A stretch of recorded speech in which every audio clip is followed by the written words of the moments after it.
Before signing employment contracts, this is the part 4 of the series that we are discussing. My friend, my brother, my sister, please make sure that you subscribe on our YouTube channel, you like on our Facebook, you like us on our TikTok or any of our social media platforms. Comment, give us your ideas or share your views with us, and then let's engage. And then whatever you don't understand, we give you detailed explanation. All right, so today we are looking at the obligations of the parties in contracts of employment. Now, and the contract of employment, as we discussed earlier, if you haven't listened to that, please make sure you go back and then you listen to the previous episode.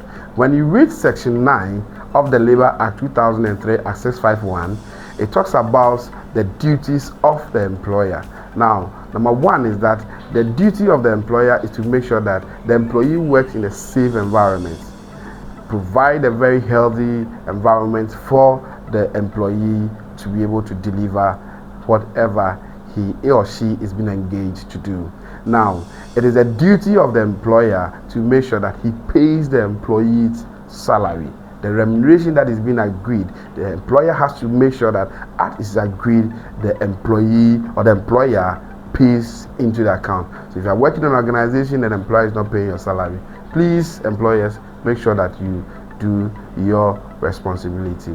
It is also the obligation of the employer to make sure that he trains the employee on the work that is expected to be delivered. So either you give the training or you retrain or you give the guidance to the employee in order to be able to deliver the best of services that you expect from the employee. For the sake of us understanding the Labor Act I cited in section 9 of the Labor Act 2003, let's read as it is. It says that the duty of the employer: A, provide work and appropriate raw materials, machinery, equipment, and tools. Now, in this aspect of the law, as we said, it is the duty of the employer to make sure that he provides every tool that the employee needs to deliver.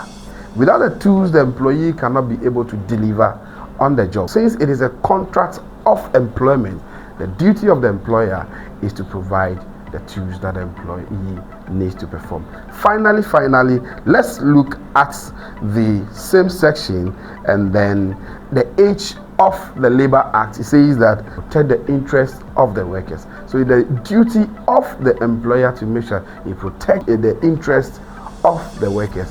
What do we mean by the interest of the workers? The interest of the worker is that he should be able to know what worries the employee so that he'll be able to solve the problem for the employee. Then the employee can be able to get a sound mind to deliver on the job. Thank you very much for listening to us today as we discuss the duties of the employer.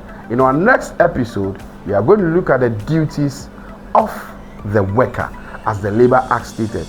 The Labor Act says duties of a worker. See you in our next episode.